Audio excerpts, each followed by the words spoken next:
थमने का नाम नहीं ले रहा उत्तराखंड पेपर लीक मामला। एक बार फिर गरमाई सियासत। मंत्री प्रेमचंद अग्रवाल को किया गया दिल्ली तलब।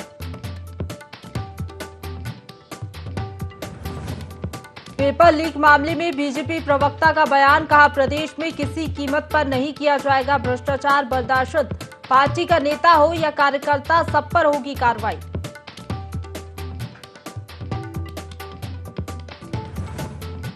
पूर्व शिक्षा मंत्री अरविंद पांडे का बयान। हर जांच के लिए हूं तैयार, अगर पाया गया दोषी तो पार्टी करे मुझ पर कार्रवाई।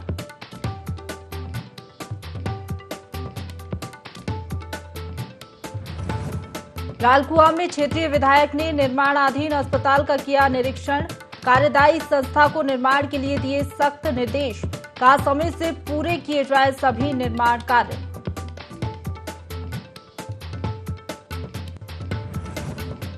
और चंपावत टनकपुर राष्ट्रीय राजमार्ग पर हुआ बस हादसा। आईटीबीपी जवानों को ले जा रही बस दुर्घटनाग्रस्त। सभी जवान घायल, पहुंचाया गया अस्पताल। नमस्कार, देवभूमि लाइव देख रहे हैं आप। आपके साथ मैं हूं प्रशंसा। बुलेटिन की शुरुआत करेंगे खबरों से, जहां चिकित्सा, स्वास्थ्य और चिकित्सा शिक्षा मंत्री डॉक्टर धन सिंह रावत ने राज्य स्तरीय जन आरोग्य अभियान का शुभारंभ किया। देहरादून स्थित स्वास्थ्य महानिदेशालय से अभियान की शुरुआत हुई। एक कदम स्वास्थ्य जीवन की ओर तर्ज पर चल रहा ये अभियान प्रदेश भर में 1 महीने तक चलाया जाएगा। इसे लेकर डॉक्टर रावत ने बताया कि राज्य सरकार समाज के अंतिम पायदान पर खड़े व्यक्ति तक स्वास्थ्य सेवाएं पहुंचाने में लगी हुई है। अभियान में घर घर जाकर लोगों का स्वास्थ्य परीक्षण किया जाएगा। साथ ही उन्हें स्वास्थ्य संबंधित योजनाओं के प्रति जागरूक भी किया जाएगा।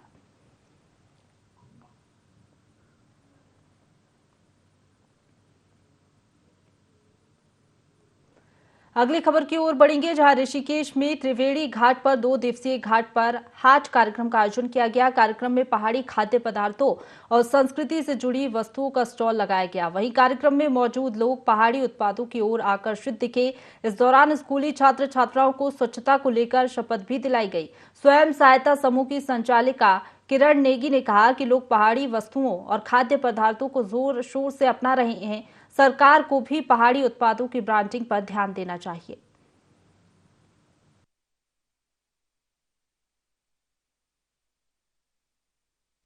हमारा लोकल पहाड़ी उत्पाद है। ये हमारी दालें हैं, चावल है और जो भी पहाड़ी सामान होता है वो सारी चीज़ें हैं। हम इसे बहुत जगह से कलेक्ट करके और फिर इसकी प्रोसेसिंग करते हैं।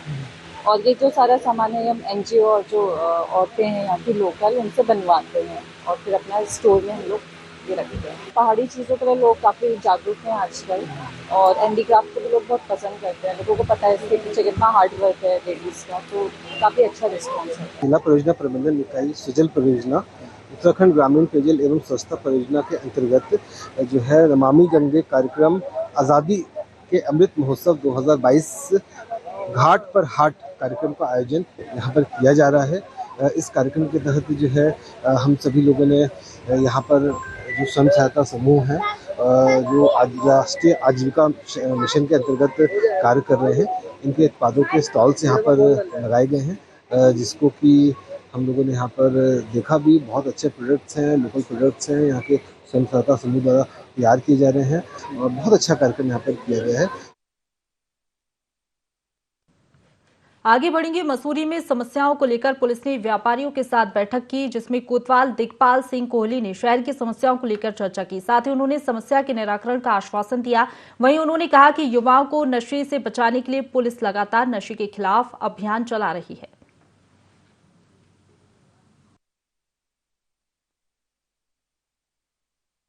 शहर में आ रहे बाहरी व्यापारियों की और फेरी वालों पे चर्चा हुई और हमें पूरा विश्वास है कि इस बार तो कोतवाली है और हमारे प्रभारी निरीक्षक कोहली जी जो हैं वो ड्रग माफिया को, ड्रग के पूरे प्रचलन को, जिस प्रकार से आज ड्रग माफिया का, ड्रग बेचने वालों का, लेने वालों का कार्य बढ़ा है, मात्रा बढ़ी है, उसको एक ज़रूर कहीं ना कहीं एक कड़ी निगरानी करते हुए रोकेंगे और इस रोकथाम से आने वाली जो हमारी पीढ़ी है और मसूरी के जो लोग हैं उसका जरूर उनको लाभ मिलेगा और वो स्वस्थ रहेंगे। हमारा जो मुख्य बात हुई है उनसे नशा उन्मूलन पे हुई है, जो आज ड्रग्स का बढ़ रहा है। दूसरा, ट्रैफिक में हम जो सुधार कर सकते हैं वो हमने उन्हें बताया और अभी कुछ और सुझाव करने हैं, जिसमें मैंने टैक्सी यूनियन और ये 2 व्हीलर जो टैक्सी वाले हैं इनसे बात करनी, इनकी ऐसी समस्या हो रही है। तो आज इन लोगों से सुझाव लेने के बाद अब मैं अगली मीटिंग उनके साथ करूँगा, फिर आवश्यक कदम उठाए जाएंगे। बाबा केदारनाथ के दर्शनों के लिए यात्रियों की संख्या में इजाफा होने लगा है। बरसात के सीजन में जहां यात्रियों की संख्या 2 से 2,500 थी, वहीं बारिश के बाद सितंबर महीने से हर दिन 5 से 7,000 यात्री केदारनाथ धाम पहुंच रहे हैं। अब तक 10,87,000 से अधिक यात्री केदारनाथ धाम के दर्शन कर चुके हैं। यात्रियों की संख्या को देखते हुए 2,000 घोड़े खच्चर सोनप्रयाग और गौरीकुंड पहुंच चुके हैं। होटल संचालकों को यात्रा के आखिरी 1.5 माह के लिए काफी बुकिंग भी मिल रही है। मंदिर पुरोहित ने श्राद्ध पक्ष में यात्रियों की संख्या में और बढ़ोतरी होने की उम्मीद जताई है।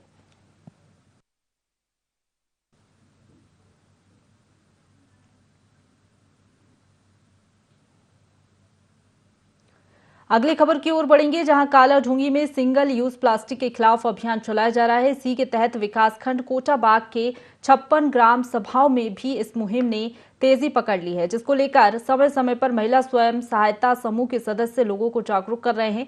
इसी कड़ी में कार्यकर्ताओं ने जन जागरूकता रैली निकाली, जिसमें उन्होंने लोगों से पॉलिथीन का बहिष्कार करने की अपील की।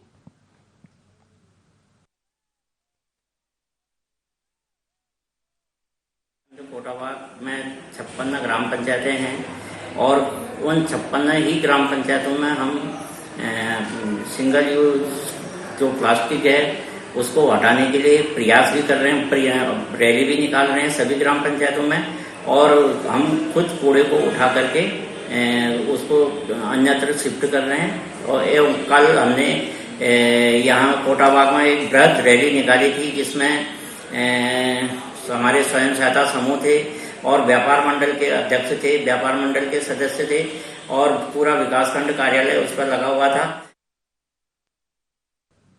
आगे बढ़ेंगे, खटीमा के ग्राम पंचायत नौगांव ठग्गू में मनरेगा में हुई अनियमितताओं का खुलासा हुआ है। जांच के लिए गठित की गई 3 सदस्यीय टीम का कहना है कि कार्य अभी पूरे नहीं हुए हैं, प्रगति पर है, जल्द काम पूरा करने के निर्देश दिए गए हैं। बता दें कि मनरेगा के कार्यों में अनियमितताओं की शिकायत मिलने के बाद खंड विकास अधिकारी ने 3 सदस्यीय टीम का गठन किया था।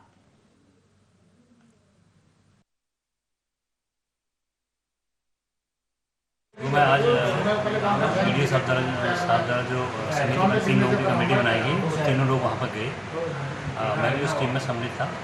उसमें अंतर्गत जो है नौगांव ठग्गू मनरेगा अंतर्गत जो शिकायती पत्र था, उसके अंतर्गत वो कार्य प्रगति पे अभी पूर्ण नहीं हुए हैं और उन कामों को शीघ्र पूर्ण करने के लिए प्रधान को निर्देशित किया जाएगा विकास।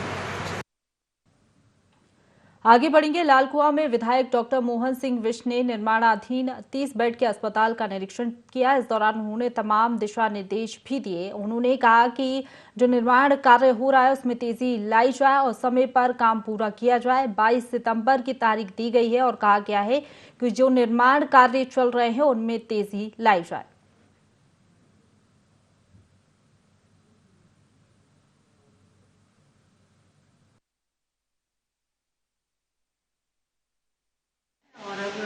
कंप्लीशन है ये 30 बेड की सीट है ये, और इसके पदों के सृजन का प्रस्ताव भेजा जा चुका है। ठीक है, कुछ जगह जहाँ पर कमियाँ पाई गई हैं उनको नोटिफाई करा देंगे निर्माण एजेंसी को और जल्दी ये बन जाए। कम से कम 15 दिन नवरात्रि के आसपास शायद। बीच में कुछ निर्माण एजेंसी की ही प्रॉब्लम रही है, तो दोबारा से इन्होंने शायद कॉन्ट्रैक्ट किया है, तो अब तेजी आई है। किया गया है, इनके द्वारा रिक्वेस्ट किया गया था कि ये हैंडओवर हमारे ओर से तैयार हो गया, हैंडओवर लेने के लिए स्वास्थ्य विभाग के लोगों को। तो इसी क्रम में स्वास्थ्य विभाग के लोग भी आए थे, लेकिन अभी जो फिनिशिंग में कुछ कमियां दिखाई दे रही हैं उनको करने के लिए बोला गया है। उसके बाद ही इसमें जो है स्वास्थ्य विभाग द्वारा हैंडओवर लिया गया। तो हमें 10 तारीख का समय दिया था इस महीने, वो जो कि इनका 5वां समय था। 4 बार पहले डेट दे चुके हैं और 5वीं डेट में भी 10 तक भी संभावना कम लग रही है। तो उसके बाद ही देखते हैं कब तक करते हैं लोग, इस महीने के आखिर तक भी कर दें कंप्लीट करके। तो आपकी तरफ से आज फिर से एक बार यहाँ पर जो है स्वास्थ्य विभाग के सभी अधिकारियों के साथ जो है निरीक्षण किया गया है और बताया गया है जहाँ जहाँ पर कमियाँ देखी गई हैं उनको ठीक करने के निर्देश दिए गए। आगे बढ़ेंगे, चंपावत के सर्पाकार मोटर मार्ग पर जवानों से भरी बस अनियंत्रित होकर खाई में गिर गई। वहीं बस 10 से 15 फीट नीचे पहाड़ी के ढलान पर पेड़ों में फंस गई। इस दौरान मौके पर पुलिस ने स्थानीय लोगों की मदद से बस में सवार सभी 12 जवानों को सुरक्षित बाहर निकाला। कुछ जवानों को मामूली चोटें आई हैं, जिन्हें इलाज के लिए अस्पताल में भर्ती कराया गया है।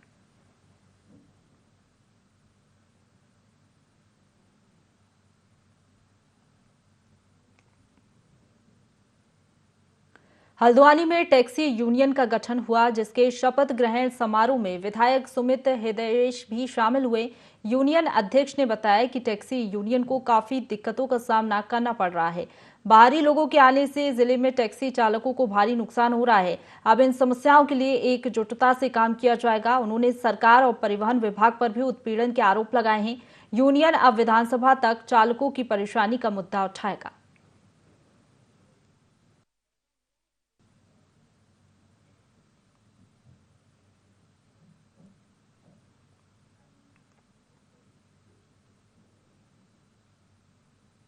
आगे बढ़ेंगे। चंपावत में भूकंप से निपटने के लिए मॉक ड्रिल का आयोजन किया गया। भूकंप के झटके महसूस होते ही जिला अधिकारी और इंसिडेंट रिस्पांस टीम के सभी अधिकारी तत्काल आपदा परिचालन केंद्र पहुंचे। जिला अधिकारी नरेंद्र सिंह भंडारी ने केंद्र और भूकंप से हुए नुकसान के बारे में जानकारी ली, जहां 5.9 रिएक्टर के भूकंप से सिमलटा में 4 मकान गिर पड़े। वहीं करीब 6 लोग घायल हुए हैं। रिस्पांस टीम ने तत्काल मौके से राहत बचाव कार्य शुरू किया।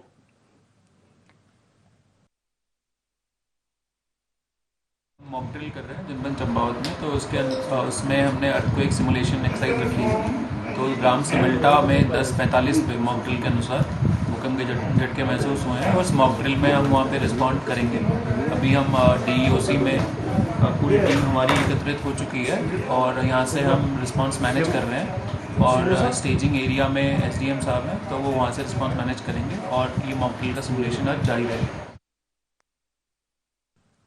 पिथौरागढ़ के नैनी सैनी एयरपोर्ट से हेली सेवा ठप पड़ी हुई है, जिसकी वजह से लोगों को दिक्कतों का सामना करना पड़ रहा है। बता दें कि केंद्र सरकार ने नैनी सैनी एयरपोर्ट को उड़ान योजना में शामिल किया है। इसके चलते यहां से पवन हंस ने हेली सेवा शुरू की थी। हालांकि DM आशीष चौहान का कहना है कि पवन हंस से चर्चा की गई है, जल्द फ्लाइट शुरू करने को कहा गया है।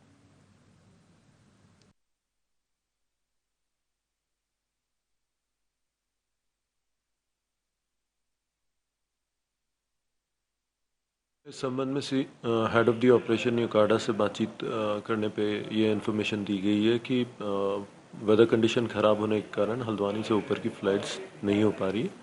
इस संबंध में मोका और पवनंस को भी सूचित किया गया कि शीघ्रातिशीघ्र फ़्लाइट्स को स्टार्ट किया।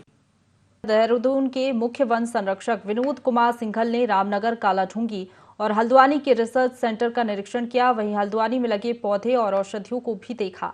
उन्होंने कहा कि हल्द्वानी का वन रिसर्च सेंटर बेहतर काम और प्रदर्शन कर रहा है। सिंघल ने कहा कि उत्तराखंड के अंदर औषधियों का भंडार है, जिसको लेकर वन विभाग द्वारा अनेकों रिसर्च की जा रही है। खास करके एक ऐसी विंग है जिसमें आप एक्सपेरिमेंट करते हैं और यहाँ पे जितना भी रिसर्च का काम हुआ है और इस तरह के जितने भी काम किए गए हैं वो बहुत ही अच्छे कार्य यहाँ पे किए गए हैं और आगे भी हम इस पर पूरा हमारा पूरा प्रयास है कि इन कामों को हम रिसर्च के कामों को और आगे बढ़ाएं, ताकि जो रिसर्च की हमारी फाइंडिंग्स हैं उसको फील्ड में हम अप्लाई कर सकें। देखिए, वन दरोगा या जो हमारे वन रक्षक हैं ये फील्ड के ही हमारे स्टाफ हैं और वनों में काम करना अपने आप में चैलेंज है, बट उसके साथ साथ जो भी नियमों के अनुसार जो भी उनके देय होता है हम पूरा प्रयास कर रहे हैं कि चाहे उनके आवास की स्थिति हो, चाहे चौकियों की स्थिति हो, वो कैसे बेहतर बना सकते हैं, जो सुविधाएं हैं वो कैसे बेहतर दे सकते हैं। कालाढूंगी में बनने वाले एथेनॉल प्लांट का विरोध एक बार फिर होने लगा है। गांव बचाओ संघर्ष समिति के तत्वाधान में सैकड़ों आक्रोशित ग्रामीणों ने तहसील दिवस में पहुंचकर ज्ञापन दिया। ग्रामीणों का कहना है कि इस प्लांट के यहां लगने से गांव की आबोहवा पर गलत असर पड़ेगा। ये प्लांट यहां आने वाले समय में ग्रामीण क्षेत्र और कालाढूंगी क्षेत्र के लिए घातक साबित होगा। ग्रामीणों का कहना है कि अगर गांव में ये प्लांट लगेगा तो ग्रामीण आंदोलन करने के लिए तैयार हैं।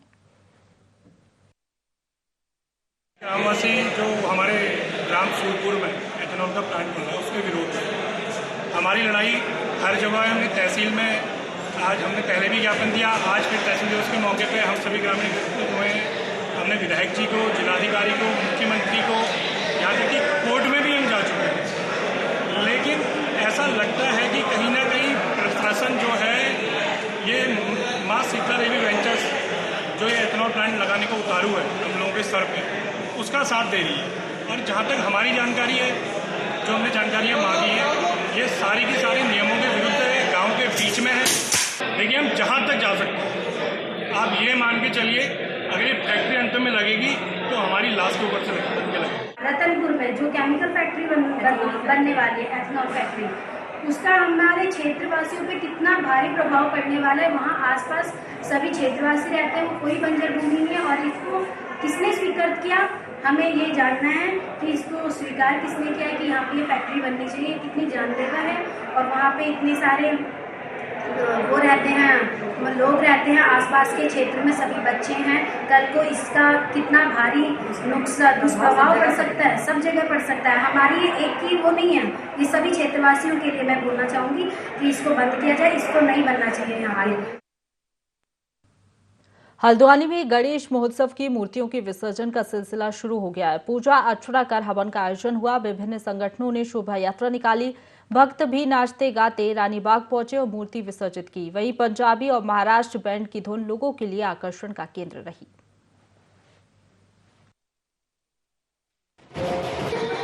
हर्षोल्लास से मनाया जा रहा है, हमें बहुत खुशी हो रही है। ये हमारा 15वां साल है और हम सालों साल ये त्योहार मनाते रहेंगे। ये हल्द्वानी में स्थित मराठी मंडल सभी व्यापारियों को अपने साथ लेकर मनाते हैं और 7 दिन का कार्यक्रम ये रहता है और सभी हल्द्वानी वाले जो व्यापारी गण है सभी हमारी बहुत हेल्प करते हैं और सभी इससे जुड़ के बढ़ चढ़कर हिस्सा लेते हैं। ये अगले साल फिर से हम इस त्योहार का बहुत इंतजार करते रहते हैं और हमें बहुत खुशी हो रही है। लोहाघाट चंपावत एनएच किनारे पहाड़ी सब्जी बेचने वाले फतेह सिंह बोहरा की दुकान पर उमड़ने वाली भीड़ को देखकर लोग दंग रह गए। ऐसा इसलिए क्योंकि सीएम धामी ने लोहाघाट से चंपावत जाते समय अपना काफिला फतेह सिंह की दुकान पर रुकवाकर सब्जियां खरीदी थी और लोगों से भी फतेह सिंह की दुकान से सब्जियां खरीदने की अपील की थी, जिसके बाद से ही दुकानदार का व्यापार फल फूल रहा है, जिसके लिए उसने सीएम धामी को धन्यवाद ज्ञापित किया है।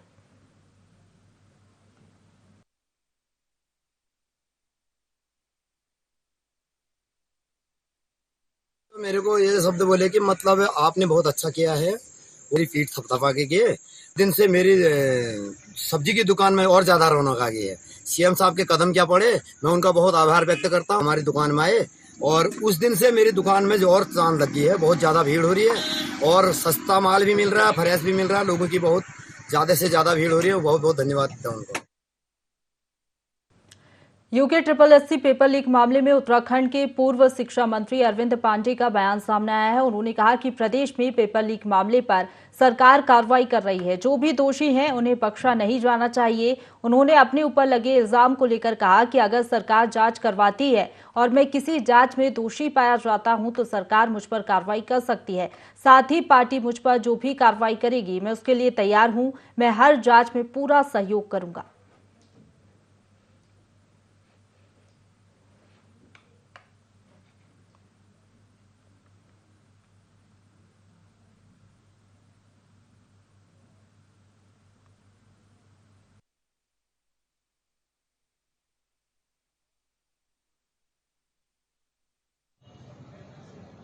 नियम कानून है,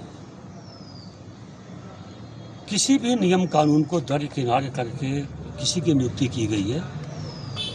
अगर दुनिया की कोई से बड़ी से बड़ी जांच हो, मैं ईश्वर को साक्षी मानकर मैं हर जांच में मैं साथ खड़ा होने को तैयार हूँ। जो मदद चाहिए, अगर जो किसी को लगता है कि मेरे पे आरोप है, मुझे सीबीआई को या इससे बड़ी कोई जांच संस्था हो, कोई आपकी संस्तुति चाहिए, तो मैं बिल्कुल 24 घंटा तैयार हूँ। जिसको जो जांच कराने का है मैं सहयोगी बनने को तैयार हूँ।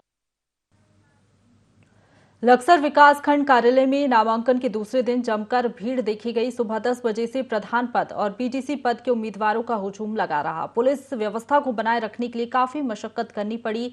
निर्वाचन अधिकारी ने कहा कि 2 साल से लंबित पड़े त्रिस्तरीय पंचायत चुनाव का रुझान देखने को मिल रहा है। वहीं अधिकांश ग्राम पंचायत अनारक्षित होने के कारण उम्मीदवार चुनाव में अपनी किस्मत आजमा रहे हैं।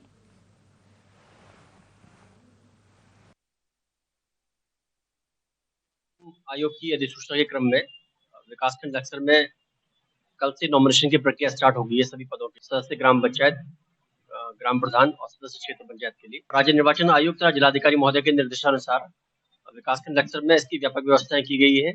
हर पद के लिए अलग अलग नॉमिनेशन काउंटर बनाए गए हैं। प्रधान और वार्ड मेंबर्स के लिए हमारे पास 8 काउंटर हैं, अर्थात 8 AROs सतत कार्य कर रहे हैं। सारी व्यवस्थाएं चाक चौबंद है। प्रयास किया जा रहा है कि जो हमारे निर्वाचक हैं, जो कैंडिडेट्स इलेक्शन लड़ रहे हैं, उनको कोई असुविधा ना हो।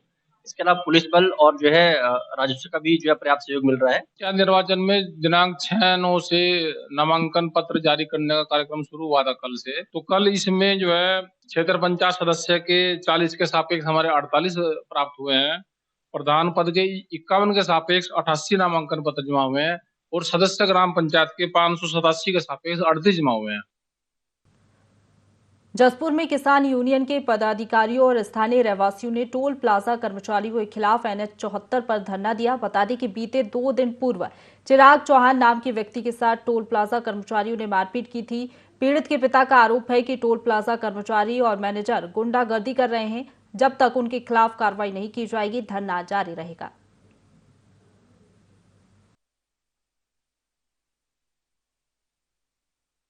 कर्मचारियों द्वारा जो अराजकता गुंडागर्दी बरती जा रही है, उसके खिलाफ पूरे क्षेत्र में असंतोष है। दिनांक 1 तारीख की रात्रि की जो घटना है, वो एक निर्दोष मेरे बेटे को, संयोग से मैं अपना बेटा कहूँगा, मेरा बेटा था, बिना किसी गलती के, बिना किसी कारण के उसको इतना मारा, लिटा के मारा और 20-22 आदमियों ने मारा और उसको काफ़ी चोटें आई हैं, फ्रैक्चर भी है। रिपोर्ट दर्ज हो गई है और संगीन धारा में मुकदमा दर्ज हो तो तत्काल गिरफ्तारी होनी चाहिए। क्षेत्र के एक भाई के साथ मारपीट की गई है टोल प्लाजा के कर्मियों द्वारा, जो बहुत ही एक निंदनीय घटना है और 5 दिन बीत जाने के बाद भी प्रशासन की तरफ से अभी कोई भी कार्रवाई नहीं की गई। हमारा पूरा समर्थन पीड़ित परिवार के साथ है और जब तक हमारी मांगें नहीं पूरी होती, जब तक हम पीड़ित परिवार के साथ ही रहेंगे धरने स्थल पर। रामनगर के पश्चिमी डिवीजन के DFO कुंदन कुमार लकड़ी की अवैध तस्करी को लेकर एक्शन मोड में है। लकड़ी तस्करों पर ताबड़तोड़ कार्रवाई हो रही है। वन विभाग के अलग अलग परिसरों में अवैध तस्करी से भरे वाहन धूल चाट रहे हैं। DFO ने बताया कि 1 महीने में लगभग 70 वाहन सीज किए गए हैं। इसके लिए अलग अलग मोटर मार्गों पर 8 बैरियर लगाए गए हैं। वन प्रभाग के अंतर्गत जो उप खनिज का अवैध अभिवहन होता है, तो उसकी रोकथाम के लिए हमने एक प्रस्ताव बना के भेजा था वन संरक्षक महोदय पश्चिमी वृत्त को कि कुछ जो मोटर मार्ग हैं उन पे अस्थायी बैरियर बनाया जाए। तो उनके द्वारा वन संरक्षक महोदय द्वारा इसकी अनुमति मिल गई है। तो कुल 8 बैरियर विभिन्न मोटर मार्गों पे लगाए जाएंगे ताकि उप खनिज का अवैध अभिवहन और अन्य वन अपराध जो है उनको नियंत्रित किया जा सके। ये लगभग 70 के आसपास वाहनों को सीज किया गया है। गदरपुर में पुलिस नशे के खिलाफ विशेष अभियान चला रही है। लगातार नशीले पदार्थ बेचने वालों पर कड़ी नजर बनाए हुए है। पुलिस टीम ने नशीले इंजेक्शन के साथ 2 लोगों को गिरफ्तार करने में सफलता हासिल की है। दोनों के कब्जे से 1711 इंजेक्शन बरामद किए गए हैं।